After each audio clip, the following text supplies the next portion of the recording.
तो भाई लोग उम्मीद करते हैं कि सबको अच्छा बोलो और हमेशा अच्छा रखे चाहिए। तो देखो लो भाई लोग, ये टॉपिक के ऊपर हम वीडियो बनाने वाला ना रहनी है, बिकॉज इस टॉपिक के ऊपर सरवा हम जो भी वीडियो बनावते नहीं करी बहुत तो हमारा सब वीडियो एलोडोर हो जाता है, दिमाग खराब हो जाता है, झाट अलग से सुनुक जाता है। लेकिन भाई लोग तब तक याद आ गया हमार तहन लोग के, बिकॉज तहन लोग का हंसावल तो हमार फर्ज बा और भाई लोग ये तो मैंडेटरी बनू हम लाट से कहीं गान मरवाई, ठीक बा, लेकिन तुम लोग का हंसावल को बना छोड़ो।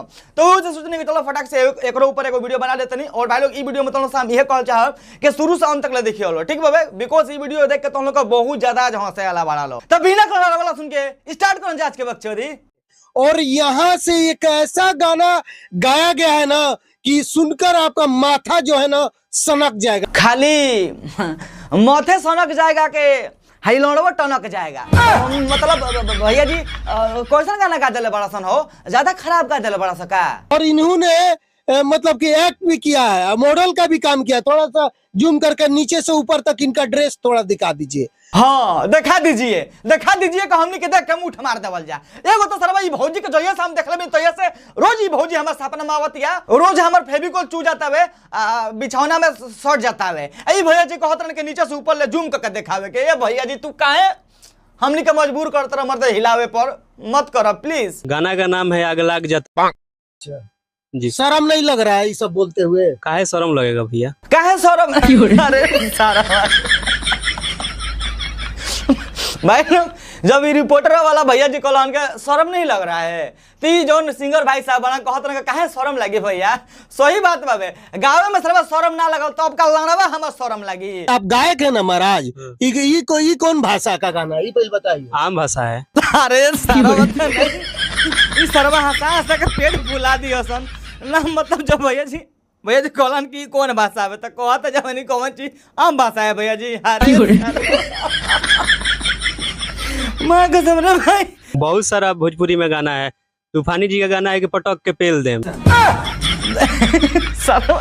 लेकिन भैया जी बात तू सही कहला, ई जोन पटक के पेले वाला के बात कहला, ई गाना पे भी हम रोस्ट करे बनी तूफानी लाल यादव गाना रहे, ठीक बाबे। लेकिन जवन उ गाना रहे नु पटकिए के पेल देम ओकरा से तो लाख गुना अच्छा बाबे, आग लाग जाता लाण में, ठीक बाबे। कहे से के उ डायरेक्ट हम बतिया ना कम ना तो हमर वीडियो फिर सरवा येलो डॉलर हो जाई, ठीक बाबे।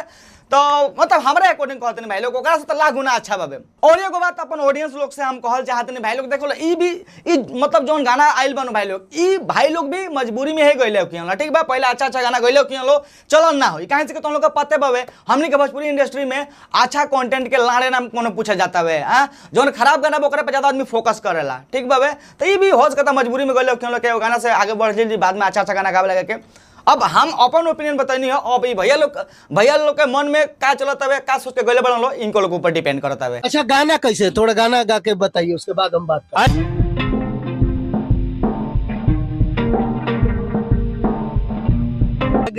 अब भाई लोग एक आगे के खुद तो समझ जा लो भैया कहल कौन चीज हाथ रहन, ठीक बाबे। और भाई लोग की जोन बात कहल भैया आग लाग जाता है ओकरा में, ई 110% सही बात कहले बड़ा, ठीक बा। कहे से के ई जुलाई के महीना में इतना गर्मी लगा तो भाई लोग कसम से कहते कल हमारा कैमरा मैन के गाड़ी में आगे धले रहे गर्मी के वजह से, ठीक बाबे। तो सरवा हम मोटर चालू करके ओकर बाद से गाड़ी में पाइप लगा के पानी मरमी तब जाके गाड़ी के आग बुझुए। क्यों गाना खराब थोड़ी ना है ना। कौन है करी बहन के बुरी में बंटी बबली पे लोग कहता रे कि गाना खराब बाबे, एकदम मस्त गाना बस रहा। ऐसा गाना तो शादी ब्याह में बजावे के चाहिए, जहाँ तिलका होता तहाँ बजावे के चाहिए, जहाँ मटकोल होता वहाँ बजावे के चाहिए। इतना मस्त गाना बाबे, तू मतलब भौजी तू टेंशन मत ला, ठीक भाई। गाना एकदम मस्त बाबे, जौन सरवा कहे कि अश्लील गाना बनो ओकरा मुंह में कूद के मुद्दी है। छुल छुल छुल। जिस दिन शूटिंग था ना उस दिन हम बहुत एंजॉय भी किए थे। अरे मैडम को बाबो हमनियों के आसाम घूमे हमरो के एक्टिव द मतलब हमरो संगे एंजॉय करा। और कैमरामैन भौजी कौन सी कहत लिया एंजॉय कर ले बनी ना। हाँ तनी फिर से लगाओ तो। जिस दिन शूटिंग था ना उस दिन हम बहुत एंजॉय भी किए थे। कहे हो भौजी जहिया शूटिंग रहे तहिया बंटी बबली मार के शूटिंग कर ले रहलू का के फुल रात एंजॉय कर ले रहलू ना सरवा। कैसन बात करती है मर्दे कि जहिया शूटिंग रहती है पूरा एंजॉय कर ले रहनी, इतना अश्लील गाना पर डांस करके कह तरीके फुल अश्लील तोरी वही जो डायलॉग बा भूला जाता है। कैमरामैन अगला क्लिप लगाओ सारे। ई माल ठेकी न जाए अपना घरे एही में चल गइले लोग बड़े बड़े। काहे हो भौजी सुरंग हवे का कि कितना गोड़ ओकरा में ढुक गइल बड़ा सन। अरे यार इतना देखे में सुंदर बाड़ू, इतना क्यूट बाड़ू, इतना पेले लायक भइल बाड़ू, मतलब इतना अच्छा खासा मतलब भगवान तारा का बनैले बड़ा। एटलीस्ट कम से कम अच्छा गाना गा दो यार के हमने के सुन के सरवा खड़ा हो जाओ, मतलब दिल खुश हो जाओ।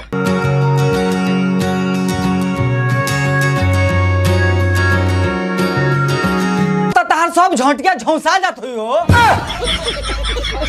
अरे सारे भौजी के कहाँ लाड़ बारे? अरे सरवा लान लेके का भौजी के झांझ जावल मानू ऊ झौंसा जात अगिला तोर सील हो जाई बुझाई के ना ओकरा बाद ना कहबू का आग लग गया तबे लाण में तोरी बहिन चोद भाग। आप लड़की है ना महाराज? जी लड़की हैं, आपको क्या लग रहा है? हमको तो शक लग रहा है। अच्छा तो तहरा शक लगत हवे कि भौजी लड़की हिया ना छक्का हिया ना? एगो काम कर भैया ओकरा से तू आइडेंटिफाई कर सकबा आ पकड़ लेबा कि लड़की हिया ना छक्का हवे। भौजी के जवन निचला एटीएम बानू ओकरा में अपन अंगुरिया लगा के चेक कर, अगर अंगुरी में लिबिर लिबिर करे लगी तो समझिए कि लड़की हिया, अगर हाथों में तारा गरई धइले जैसन का महसूस होई तो समझिए कि सारा लड़का हवे ना। मतलब इतना सुंदर भौजी भी आई कहत रहे तू लड़की हमारा का हवे, हमारा शक लगाता है। और एगो हम भौजी से बात कह चाहते नहीं भौजी तू ऐसा का गाना मत गावा यार, तारा मुंह से शोभा नहीं देती यार, इतना सुंदर बड़ू यार, कितना तारीफ करी तारा के देख के कैमरा मैन एक दिन के हमार रात खन हिला के कमजोर हो गई बाबे। और ये तू हमरा का बात बताओ तारा पर हम वीडियो बनाई कि ना बनाई हो? ए जन लाड़ धर तर का कर तर घरे जा। गलावा खती हम घर जाम हो? हाँ हम तो पेलिए के जाम, मतलब रोस्ट वीडियो बना के जाम। कहती है के तरीके लाड़ धरत रहे जो जा घरे जा। नीचे से ऊपर तक दिखाइए, कैमरा मैन से चाहूंगा थोड़ा नीचे से अच्छा से तस्वीर को दिखाइए। हाँ पूरा नीचे से ऊपर देखा बोलो। अरे भैया जी हम तो कहते नहीं नू के मरवा कल्याण सब भौजी के अगला इंजनवा में ढुका दलो ओकर बाद जूम करो लोग भौजी के अगला इंजनवा फाट के छितरा जाओ ना। सर को तो पहले ही से ही भौजी के वीडियो देख देख के हमरा कमजोरी फील होता है और हमारे कैमरामैन के भी। और ये भैया जी कहते रहे के अच्छे से नीचे से ऊपर ले देखा एगो तो सरवा ये भौजी के टंगरी देखला के बाद का जाने काहे हमार कैसे फील होता है भाई लोग तो हम लोग एक्सप्लेन ना कर सको। ये बताइए आप इतने बड़े राइटर है महाराज, इतना नाम फेम है, ये सब क्या लिख रहे हैं आप? अच्छा बड़ा है तो मैंने बड़ा काम कर दिए भैया। सरवा राइटरों कम लिखे का बड़ा नाम है इसलिए तो बड़ा लिख दिए हैं भैया। ये बेरी तकली लाड़े के ऊपर लिखले वाला अगला बेरी बनैया गाना तो गाड़ के ऊपर लिख दियो कसम से कहत नहीं मजा आ जी।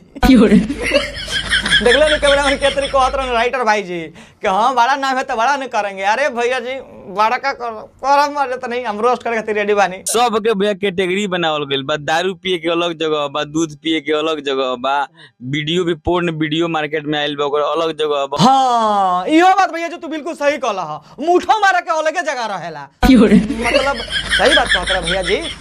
सब चीज सबको के सामने नानू देख सकत रहल जैसे कि अब जौन तू कहला हाई वीडियो उ वीडियो भाई अकेले में आदमी देखला ईयरफोन लगा के देखला। अच्छा तो सब लोग जी 5 मंजिल से कूदेंगे तो आप भी उसी से कूद जाएंगे, कुछ तो भोजपुरी के लिए अच्छा कीजिए आप लोग। 5 मंजिल कूदला से अगर फायदा हो जाओ तो अच्छा बात बन भैया। देखो भैया हमार जहाँ तक एक्सपीरियंस बा ओकर अकॉर्डिंग तारा का हम बतावल चाहतनी 5वां मंजिला से कूदबा तो फायदा तो होई ना, लेकिन लाड़ चढ़ के जरूर बानर हो जाइबा। कह तरह के 5 मंजिल से कूदला फायदा होई, फायदा ना फूर हो जाइबा सरहु। थोड़ा देख के जोश आ जाए शरीर में ना भौजी कहत कैसे भैया कि देखला के बाद जोश आ जाओ। ए भौजी देखो जेन्युइनली कहतनी तारा का देखला के बाद आदमी के जोश ना आई ठीक बा, जोश तो अबे करी लेकिन कमजोरी वाला जोश आई। ठीक बाबे कितना जना हिला के बर्बाद बनल तारा के देख के यू हैव नो आइडिया भौजी। ठीक बाबे तो आप लोग क्या कुछ सोचते हैं इनके गाने के बारे में? अपना राय जरूर दीजिए। आइए मोहतरमा के बारे में जरूर लिखिएगा। ठीक बा भैया प्रणाम गोल लगत नहीं जा तू अपन काम कर हम अपन काम करत नहीं। हाँ जगह तू कहला कि मैडम के बारे में का कुछ लिखे के बाबा कमेंट में हम लिख देम जाके आई लव यू। ठीक है मतलब जौन अच्छा होई तो अपना तरीके से हम लिख देम। ठीक बाबे तो भाई लोग आज के बक्चर तो यहीं खत्म करते नहीं। आई होप कि तुमने वीडियो देख अच्छा लागल। अगर वीडियो देख अच्छा लगे तो वीडियो को लाइक जरूर कर दियो लो, अभी कर दो लाइक, ताकत कलाने बड़ा लो मरते करो लाइक, अभी बहुत मेहनत लागल बाबे। और भाई लोग ये वीडियो बस एगो मनोरंजन मजाक खती बनावे गरल तो केहू के भी वीडियो से दिल पे ठेस पहुंचल तो ओकरा के हमरा तरफ से आई एम एक्सट्रीमली सॉरी, माफी चाहते नहीं। ठीक बा और भाई लोग वीडियो देख के अच्छा लागल लिटरली अगर जेन्युइनली तो वीडियो देख के अच्छा लगे तो वीडियो में कमेंट जरूर करिए लो कि वीडियो के सनका लगा के सनका ना ठीक बा और एक पार्ट 3 बनावे के चाहिए कि ना ये भी कमेंट करके तुम लोग को बताइए लो। मिलेंगे फिर से नेक्स्ट वीडियो में, तब तक के लिए बाय।